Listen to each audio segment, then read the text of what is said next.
Hey guys, welcome back to my government track YouTube channel.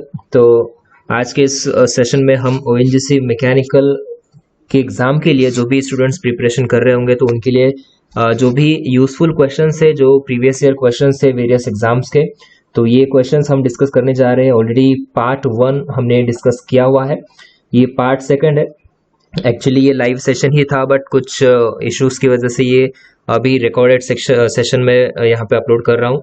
तो practice test 2 है already. जिसने अभी तक प्रैक्टिस टेस्ट 1 मतलब प्रीवियस वीडियो अगर देखा नहीं होगा तो वो सेशन देख लो, क्योंकि उस सेशन में भी हमने बहुत सारे इंपॉर्टेंट क्वेश्चंस और उसके कॉन्सेप्ट्स भी डिस्कस किए हुए हैं। और वीडियो जो है लास्ट तक देखना, और अभी तक आपने चैनल को सब्सक्राइब नहीं किया है तो सब्सक्राइब करके बेल आइकन प्रेस कर देना, ताकि इसी प्रकार की अपडेट्स आपको मिलती रहे। और स्टार्ट करने से पहले अगर आप ओएनजीसी मैकेनिकल की प्रिपरेशन कर रहे होंगे तो ONGC mechanical test series is available on my government track app, जिसकी लिंक डिस्क्रिप्शन में भी अवेलेबल है, या फिर आप प्ले स्टोर से directly my gov track app डाल के आप इंस्टॉल कर सकते हो। टोटल 80 टेस्ट है, 70 subject wise test, 5 non technical and 5 full length test होंगे। 1100 प्लस कंसेप्ट हमने इस टेस्ट सीरीज के थ्रू, सॉल्यूशंस के थ्रू कवर किए हैं। तो ये कंसेप्ट्स आपको यूजफुल होंगे, बिकॉज अगर एक कंसेप्ट भी आपकी क्लियर हो जाएगी तो उस कंसेप्ट के ऊपर जो भी 3 से 4 क्वेश्चंस बनेंगे या फिर अपकमिंग एग्जाम में आ सकते हैं, तो ये आपको करेक्ट मतलब आप अटेम्प्ट कर सकते हो। जिसको only 5 full length test attempt करना है, ये भी कोर्स अवेलेबल है। तो ये ओनली 5 फुल लेंथ टेस्ट भी आप अटेम्प्ट कर सकते हो। जो भी फ्री टेस्ट है ये आप पहले अटेम्प्ट करने के बाद, आप क्वालिटी वगैरह चेक करने के बाद आप एनरोल कर सकते हो। एंड अगर आप Maharashtra MES MPSC mechanical mains test series की प्रिपरेशन मतलब एग्जाम की प्रिपरेशन कर रहे होंगे तो आप MES mechanical mains test series भी अवेलेबल है माई जीओवी ट्रैक ऐप पे, जिसके अंदर पेपर 1 प्लस पेपर 2 दोनों मिला के 90 subject wise test, 25 mix technical test and 5 full length test, मतलब 5 पेपर 1 के एंड 5 पेपर 2 के। तो ये भी टेस्ट सीरीज में टोटली फोकस हमारा है कंसेप्ट्स के ऊपर, विद डिटेल्ड सॉल्यूशन कवर किया हुआ है। आप कभी भी टेस्ट अटेम्प्ट कर सकते हो, कभी भी रिवाइज कर सकते हो। सिमिलरली BMC एग्जाम जो है अपकमिंग एग्जाम, इसके लिए भी टेस्ट सीरीज अवेलेबल है।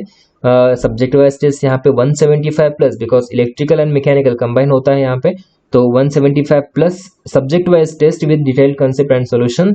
नॉन टेक्निकल की 20 टेस्ट होंगी एंड फुल लेंथ 10 टेस्ट होंगे, जहाँ पे हमने detailed concept and solutions involve किया हुआ है। तो बेस्ट क्वालिटी विथ क्वांटिटी आप अटेम्प्ट कर सकते हो। कभी भी एग्जाम के डेट तक इस टेस्ट सीरीज की वैलिडिटी रहेगी। तो जरूर आप my government track app install करके ये जो भी फ्री टेस्ट अवेलेबल है ये आप अटेम्प्ट करके क्वालिटी वगैरह चेक कर सकते हो। ठीक है, तो स्टार्ट करते हैं फर्स्ट क्वेश्चन से।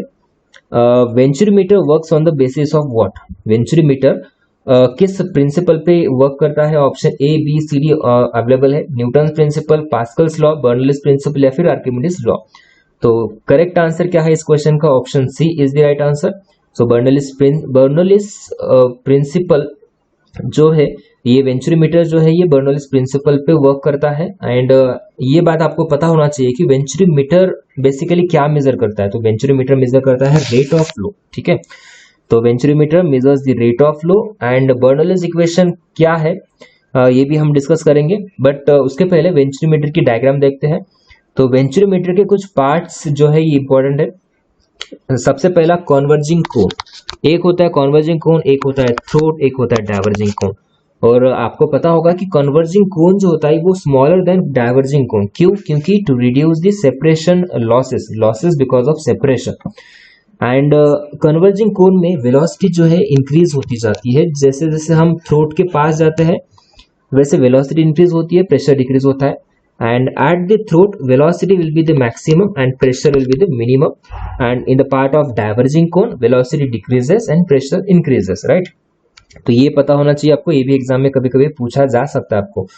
तो डिटेल में देखते हैं। See, venturimeter is a device which is used for the measuring rate of flow of a fluid flowing through the pipe. ठीक है, क्या मेजर करता है? रेट ऑफ फ्लो, जैसे मैंने बताया था। The venturimeter always has a smaller conversion portion and a larger divergent portion. This is done to ensure a rapid converging passage and a gradual diverging passage in the direction of flow to avoid the loss of energy due to separation. ठीक है, separation को reduce करने के लिए divergent कोन जो होता है वो बड़ा होता है as compare to convergent cone. And venturimeter works on the principle of Bernoulli's equation. और उसी के साथ कुछ डिवाइसेस है एंड ये डिवाइसेस क्या मेजर करने के लिए यूज होते हैं ये आपको पता होना चाहिए। एग्जाम में डायरेक्टली क्वेश्चन आता है कि pitot tube is used to measure what, options देते हैं बहुत सारे, तो ये आपको पता होना चाहिए।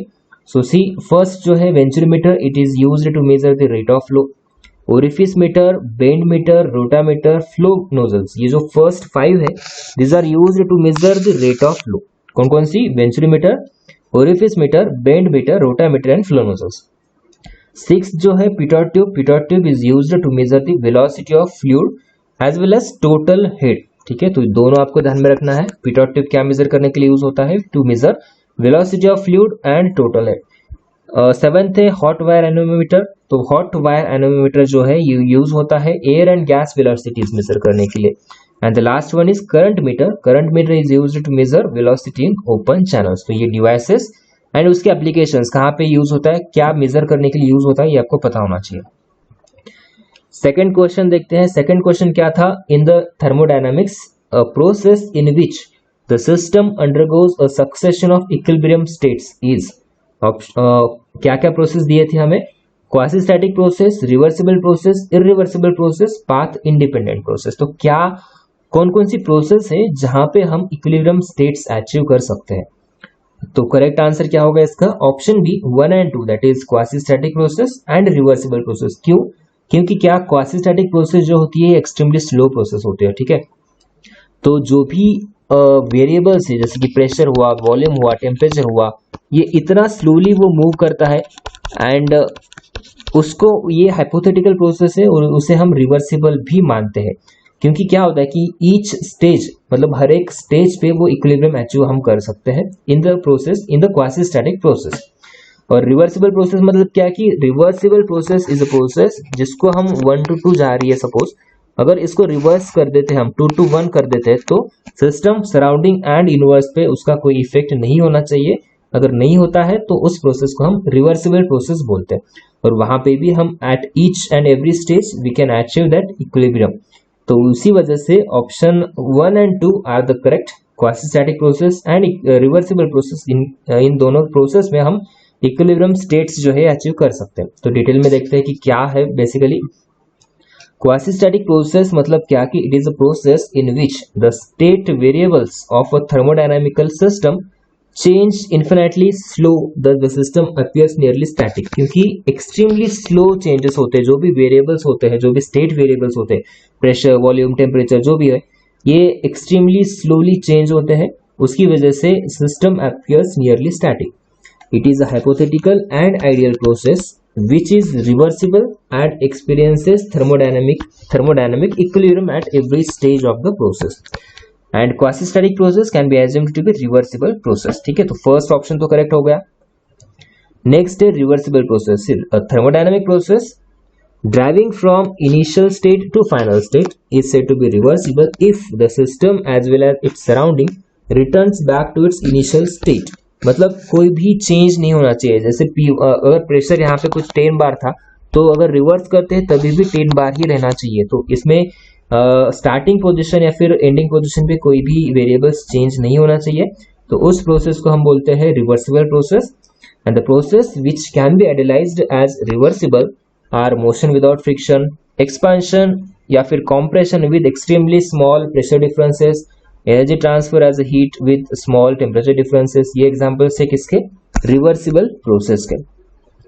एंड इरिवर्सिबल प्रोसेस मतलब क्या कि thermodynamic process that does not return back to its initial state is termed as irreversible process. जितने भी एक्चुअल प्रोसेस होती है वो सभी क्या होती है? इरिवर्सिबल प्रोसेस होते हैं। क्योंकि क्या उन प्रोसेस में फ्रिक्शन का इन्वॉल्वमेंट होता है, राइट। एंड जब अगर प्रोसेस को हम रिवर्स करते हैं तो उसका इफेक्ट होता है ऑन द सिस्टम सराउंडिंग या फिर यूनिवर्स। तो उस सभी प्रोसेस को हम बोलते हैं इरिवर्सिबल प्रोसेस। अगर एग्जांपल्स देखें तो see motion with friction, free expansion, compression with finite pressure differences, energy transfer as a heat with finite temperature. उसके बाद mixing of matter at different states, mixing of non identical gases. ये सभी examples किसके हैं? Irreversible process के। सो correct answer क्या होगा question का? अगर आपको इक्विलिब्रियम स्टेट्स अचीव करना है तो क्वासी स्टैटिक में हम कर सकते हैं एंड रिवर्सिबल में कर सकते हैं। तो 1 and 2 will be the right answer. Next question number 3, in thermodynamics which of the following statements are true. तो कौन सी स्टेटमेंट्स जो है यहाँ पे ट्रू है थर्मोडायनामिक्स के related. So first statement, work is a path independent function. Second, work is a path dependent function. Third, work is the area under the curve PV diagram. And fourth, work and heat energy are completely interchangeable.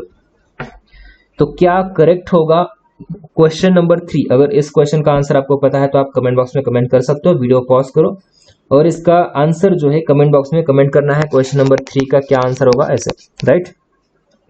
तो क्या क्या पूछा है, देखो work क्या है, it is अ, मैंने कल ही बताया था पाथ फंक्शंस क्या होते हैं, पॉइंट फंक्शंस क्या होते हैं, डिटेल में हमने कल डिस्कस किया था। अगर वो वीडियो आपने देखा नहीं होगा तो आप देख सकते हो। पॉइंट फंक्शंस मतलब क्या कि जो एंड स्टेट्स पे डिपेंड होते हैं, और पाथ सिर्फ एंड स्टेट मतलब पाथ कहीं कहीं से भी जाए वो पाथ पे इंडिपेंडेंट होते हैं point functions. And path functions are depend on the path. Heat and work जो है, heat and work are path functions which are dependent on the path. मतलब क्या, work is a path dependent function. तो ये statement आपका correct होगा। Second तो correct है। अगर सेकंड करेक्ट है तो फर्स्ट ऑप्शन तो गया, सी ऑप्शन भी गया, ये दोनों तो आ ही नहीं सकते। अगर सेकंड स्टेटमेंट करेक्ट है तो फर्स्ट स्टेटमेंट क्या दिया है कि work is a path independent. नहीं, वर्क तो अभी मैंने बताया कि work is a path dependent, तो फर्स्ट स्टेटमेंट भी गलत हो जाएगा। तो फर्स्ट भी गलत, तो बचा क्या, option D is the right answer. Work क्या होता है, work is the area under the curve PV diagram and heat is the area under the curve TS diagram. तो ये दोनों स्टेटमेंट भी आपको पता होना चाहिए। वर्क क्या है, area under PV diagram and heat transfer is the area under TS diagram. So correct answer will be second and third. Fourth option क्या दिया है कि work and heat energy are completely interchangeable. नहीं, ये completely interchangeable नहीं है। आप work को हीट में कन्वर्ट कर सकते हो बट हीट को 100% वर्क में कन्वर्ट नहीं कर सकते, ठीक है। तो work and heat are not completely interchangeable. तो ये बात ध्यान में रखना है आपको। सो करेक्ट आंसर इस क्वेश्चन का क्या होगा, option D, that is 2 and 3। That is work is a path dependent and work is the area under curve PV diagram. Next question number 4. Which of the following statements are true? Of first statement, heat and work are completely interchangeable forms of energy. अभी मैंने बताया कि heat and work are not completely interchangeable. Option second statement क्या दिया है कि they are not completely interchangeable, correct है ये। थर्ड स्टेटमेंट क्या दिया है, work can be converted completely into heat but heat can be converted completely into work. तो 4 स्टेटमेंट्स दिए हैं, 4 में से कितने स्टेटमेंट्स करेक्ट है, कौन से रॉन्ग है, ऑप्शंस कौन सा। क्वेश्चन नंबर 4 का क्या आंसर आएगा ये आप कमेंट बॉक्स में कमेंट कर सकते हो। सी, अभी मैंने क्या बताया, heat and work are not completely interchangeable forms of energy. क्यों, क्योंकि वर्क को मैं हीट में कन्वर्ट कर सकता हूँ बट हीट को वर्क में 100% कन्वर्ट नहीं कर सकता। So work can be converted into heat, this is the right. So second and 3 ये राइट होगा, option D will be the correct answer. 2 forms होते हैं एनर्जी के, एनर्जी सोर्सेस। एक तो हाई ग्रेड एनर्जी सोर्स होता है, एक लो ग्रेड एनर्जी सोर्स होता है। हाई ग्रेड एनर्जी सोर्स मतलब क्या कि जो कन्वर्ट हो सकता है, इजीली कन्वर्टेबल है, उसको हम क्या बोलते हैं, high grade energy source. And जो इजीली कन्वर्टेबल नहीं है उसे हम बोलते हैं लो ग्रेड एनर्जी सोर्स। जैसे कि अगर एग्जांपल्स देखें तो इलेक्ट्रिसिटी, ये क्या है, हाई ग्रेड एनर्जी सोर्स है, क्योंकि इलेक्ट्रिसिटी को हम कहीं भी कन्वर्ट कर सकते हैं, साउंड में, लाइट में, ठीक है। तो ये कन्वर्टेबल होता है। बट हीट जो है ये लो ग्रेड एनर्जी सोर्स है, हीट को हम कन्वर्ट इजीली नहीं कर सकते। So heat can not be converted completely into work, this is the wrong statement. So second and third is the correct answer. Detail में देखते हैं। सी, based on the thermodynamic concepts, an energy source can be called as high grade or low grade depending on the ease with which it can be converted into other forms. मैंने बताया कि energy sources को 2 type में हम divide कर सकते हैं, high grade energy source, low grade energy source, depending on the ease with which it can be converted, मतलब कितना इजीली वो कन्वर्टेबल हो सकता है।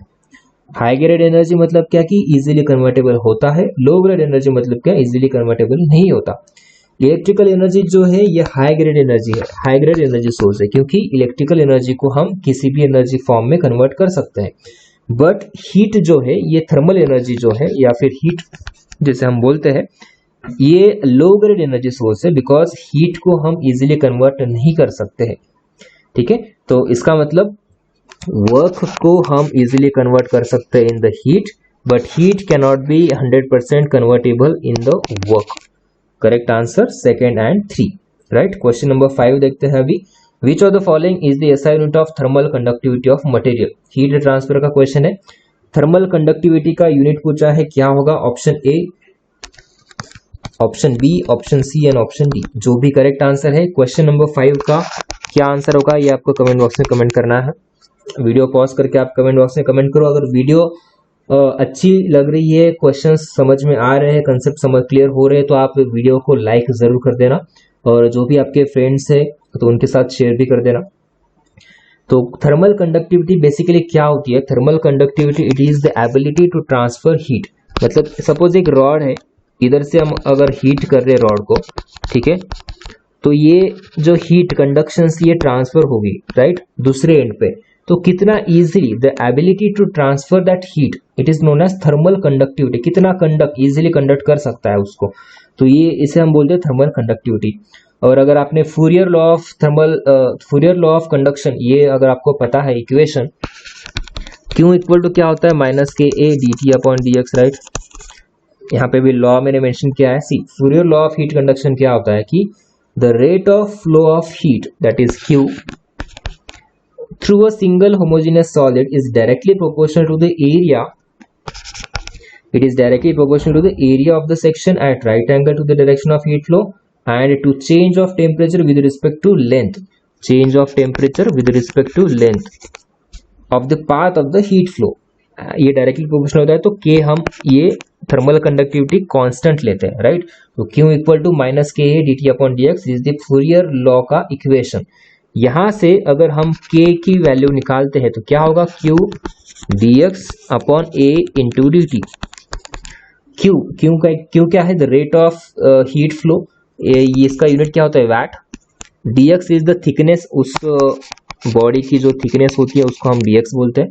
तो dx का यूनिट क्या होगा? मीटर। थिकनेस अगर मीटर में लेते हैं हम, एरिया भी मीटर स्क्वायर होगा, and dt is the kelvin. Temperature difference जो है ये केल्विन यूनिट होता है। राइट, मीटर गया तो क्या बचता है? Watt per metre kelvin. This is the thermal conductivity का यूनिट। राइट, तो क्या होगा थर्मल कंडक्टिविटी का unit? Watt per metre kelvin. Correct answer क्या है? Option first is the right answer. Watt per metre kelvin लिखो या फिर watt metre inverse kelvin inverse लिखो, दोनों सेम ही चीज है। तो थर्मल कंडक्टिविटी समझ में आई। It is the ability to transfer the heat. ठीक है, यूनिट क्या होगा? Watt per metre kelvin. Watt per metre degree Celsius भी होता है कभी कभी।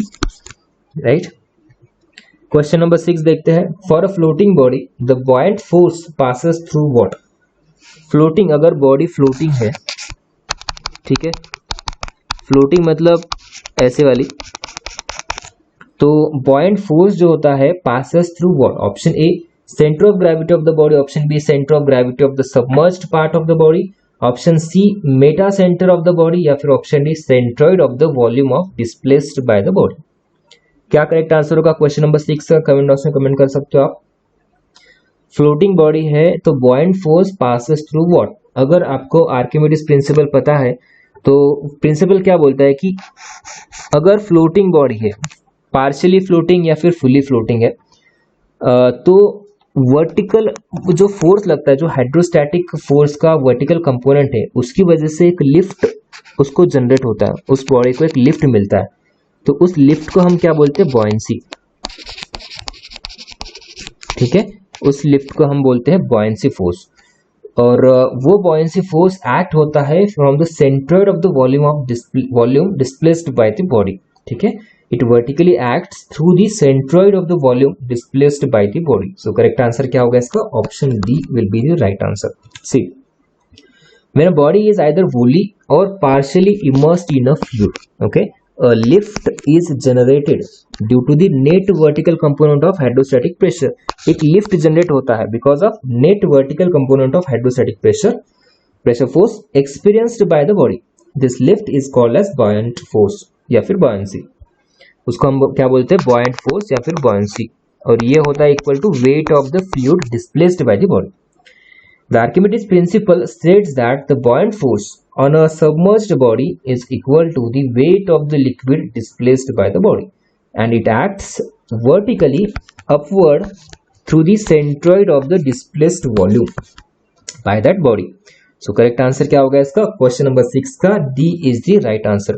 अभी यहाँ पे समझा कि buoyancy बेसिकली होता क्या है, एक वर्टिकल फोर्स होता है because of vertical component of hydrostatic force, उसकी वजह से लिफ्ट जनरेट होता है और वो लिफ्ट को हम बोलते हैं buoyant फोर्स या फिर buoyancy, और वो buoyancy एक्ट होती है from the centroid of the volume displaced by that body. समझ में आया? Question number 7, the relationship between atmospheric pressure P ATM, gauge pressure P gauge and absolute pressure P absolute is given by what? ये तो सभी को पता होना चाहिए. क्या होगा इस क्वेश्चन का आंसर? कमेंट बॉक्स में कमेंट करो, A B C या फिर D. एब्सोल्यूट प्रेशर का फॉर्मूला क्या होता है? Relationship between atmospheric pressure, gauge pressure and absolute pressure, P absolute which is equal to P atmospheric plus P gauge. ठीक है, तो ये सभी को पता होना चाहिए equation, P absolute which is equal to P atmospheric plus P gauge. Gauge pressure और एटमॉस्फेरिक प्रेशर का एडिशन क्या होता है? एब्सोल्यूट प्रेशर होता है. B is the right answer. Question number 8, the pressure head loss experienced by a fluid flow due to the friction in a pipe reduces with what? जो pressure head loss होता है which is experienced by the fluid flow due to friction, अगर reduce करना है तो क्या हमें करना चाहिए? Option A increased length of pipe, option B increased diameter of pipe, या फिर C decreased length of pipe, या फिर D both B and C. इसके लिए आपको जो डार्सी वेइसबाच इक्वेशन है वो पता होना चाहिए कि क्या होता है वो इक्वेशन, क्योंकि प्रेशर हेड लॉस हम उसी से डिनोट करते हैं, उसी से शो करते हैं. तो सबसे पहले ये डार्सी वेइसबाच इक्वेशन क्या रहता है कि pressure head loss which is equal to FL_V² upon 2GD. ठीक है, यहां पे मैं लिख लेता हूं फर्स्ट पेज पे, friction head loss, right, friction head loss which is equal to FL_V² upon 2GD. तो क्या बोला है यहाँ पे कि the pressure head loss experienced by a fluid flow due to friction in a pipe is reduced with, अगर इसको हमें रिड्यूस करना है, फ्रिक्शन हेड लॉस को अगर हमें रिड्यूस करना है तो डायमीटर को क्या करना होगा? इंक्रीज करना होगा, increase diameter of the pipe, right, और लेंथ को क्या करना होगा? डिक्रीज करना होगा, decrease length of pipe. See HF जो है directly proportional to length and HF जो है inversely proportional to D, right. तो डायमीटर को इंक्रीज करने के बाद हेड लॉस डिक्रीज हो जाएगा एंड लेंथ को डिक्रीज करने के बाद हेड लॉस डिक्रीज हो जाएगा. तो करेक्ट आंसर क्या होगा? Both B and C will be the right answer. Question number 9, the shear stress strain graph for a Newtonian fluid is, क्या होगा? Straight line, parabolic curve, hyperbolic curve, या फिर elliptical. Newtonian fluid और non Newtonian fluid का difference पता होना चाहिए. जो fluid Newton's law of viscosity को फॉलो करता है उसे हम न्यूटोनियन फ्लूइड बोलते हैं, और जो फॉलो नहीं करता है उसको नॉन न्यूटोनियन फ्लूइड्स बोलते हैं. क्या है Newton's law of viscosity? Mu du upon dy, absolute viscosity. ये velocity gradient du upon dy को हम वेलोसिटी ग्रेडियंट बोलते हैं या फिर शियर स्ट्रेन रेट भी बोलते हैं. So shear stress is directly proportional to the rate of shear strain. ये होता है आपका न्यूटन्स लॉ ऑफ विस्कोसिटी, और जो भी फ्लूइड इस लॉ को फॉलो करता है तो उसे हम न्यूटोनियन फ्लूइड बोलते हैं. सो क्या होगा? Curve that is the shear stress strain graph for a Newtonian fluid will be the straight line. अगर आपको वो ग्राफ पता होगा tau versus du upon dy, तो ये लाइन होती है न्यूटोनियन फ्लूइड की. ठीक है, और ये बाकी जो होते हैं ये नॉन न्यूटोनियन फ्लूइड्स होते हैं. यहाँ पे मैं लिखता हूँ TIR PND. T मतलब क्या? Thixotropic fluid. I मतलब आइडियल प्लास्टिक या फिर बिंगम प्लास्टिक. R मतलब रियोपैक्टिक का कर्व है ये. P for stereoplastic, N for Newtonian, D for dilatant fluid. ठीक है, तो न्यूटोनियन का कर्व जो है ये स्ट्रेट लाइन है, बाकी सभी जो है पैराबोलिक है. तो यहाँ पे देख सकते हो आप, ये डायग्राम जो अभी मैंने बताई थी वही सेम ही है. तो करेक्ट आंसर क्या होगा इसका? Option A will be the right answer. और न्यूटोनियन फ्लूइड्स के अगर एग्जांपल्स देखें तो air, kerosene, gasoline and other oil based liquids are Newtonian fluids. Newtonian fluids defined as the fluid for which the shear stress linearly proportional to the shear strain rate. See अभी जो बता shear stress versus D upon D Y that is shear strain rate, ये linearly proportional होता है। Straight line मतलब क्या, linearly proportional to the shear strain rate, therefore the shear stress strain graph for a Newtonian fluid is a straight line.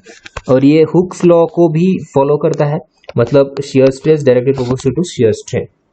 Linear है तो obviously Hooke's law को ही follow करेगा। And the fluids for which the shear stress is not linearly related to the shear strain rate are known as non-Newtonian fluid। जो linearly proportional नहीं होता है उसको हम non-Newtonian fluid बोलते हैं। Examples क्या है, blood, paste, polymer solutions, suspensions, slurries, cake batter, ये सभी examples है किसके, lipsticks वगैरह, ये सभी examples है non-Newtonian fluid के। Next question, question number 10, which of the following correct for a body is in simple harmonic motion। Simple harmonic SHM body के लिए क्या करेक्ट होगा, option A acceleration is proportional to the displacement from the mean position, option B velocity is minimum at the mean position, option C acceleration is maximum at the mean position, या फिर option D none of the above.